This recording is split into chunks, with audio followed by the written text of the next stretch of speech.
सविस्तर बातम्या पाहूया। जैतापूर अणुऊर्जा प्रकल्प होणं किंवा न होणं हा भाजप आणि शिवसेना या दोन्ही मित्रपक्षांसाठी आता प्रतिष्ठेचा प्रश्न झालाय। रविवारी रात्री शिवसेना आमदार राजन साळवी यांनी जैतापूर खासदार अनिल देसाई यांनी सकाळी मुंबईत पत्रकार परिषद घेऊन जाहीर केलं। तर शिवसेना आमदार राजन साळवी यांच्या जैतापूर प्रकल्पातल्या घुसखोरीची गंभीर दखल मुख्यमंत्री देवेंद्र फडणवीस यांनी घेतली। कुठल्याही परिस्थितीत प्रकल्प होणारच असा ठाम दावा मुख्यमंत्र्यांनी केला। दरम्यान जैतापूर मुद्द्यावर आपल्या विधानाचा विपर्यास केला गेला असं सांगत शिवसेना नेते आणि राज्याचे पर्यावरण मंत्री रामदास कदम यांनी घुमजाव केला।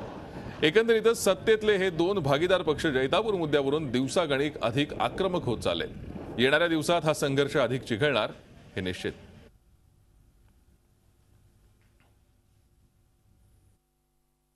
शिवसेनेची भूमिका ज्या बाबतीमध्ये आहे, ज्या विषयांबद्दल आहे ती परखड आहे, स्पष्ट आहे आणि ती फक्त राजकीय हेतूने किंवा राजकीय दृष्ट्या कुठेतरी स्कोर करण्यासाठी किंवा कुठेतरी एक दुसऱ्यावर हे करण्यासाठी नाहीये। ती लोकांशी निगडीत असलेली शिवसेना पक्षप्रमुखांनी नेहमीच म्हटलंय, आम्ही सरकारमध्ये जरी असलो तरी लोकांना आम्ही जबाबदार आहोत, तिथं आम्ही बांधील आहोत।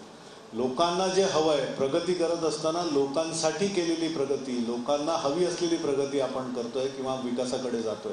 जिथं लोकच नसतील आणि लोकांनाच बाजूला सारून स्वतःच विकास करणं, त्याला अर्थ नाहीये आणि म्हणून या बाबतीतली मतं ही परखड आणि स्पष्ट मतं, ठाम मतं शिवसेनेची आहेत। जैतापूरचा प्रकल्प आम्ही पूर्ण करणार आहोत।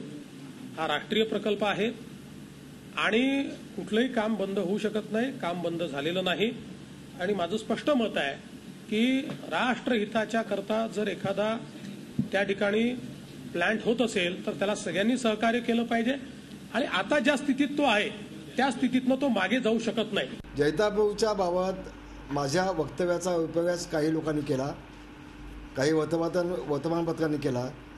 मी खुलासा करू इच्छितो की जैतापूरबाबत शिवसेनेची काली भूमिका जी होती ती आजही आहे, उद्या ती असेल।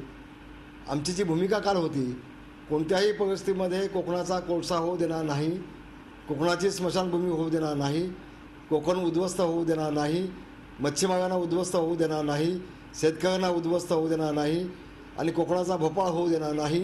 ही भूमिका आज देखील कायम आहे। झी 24 तास रहा एक पाऊल पुढे।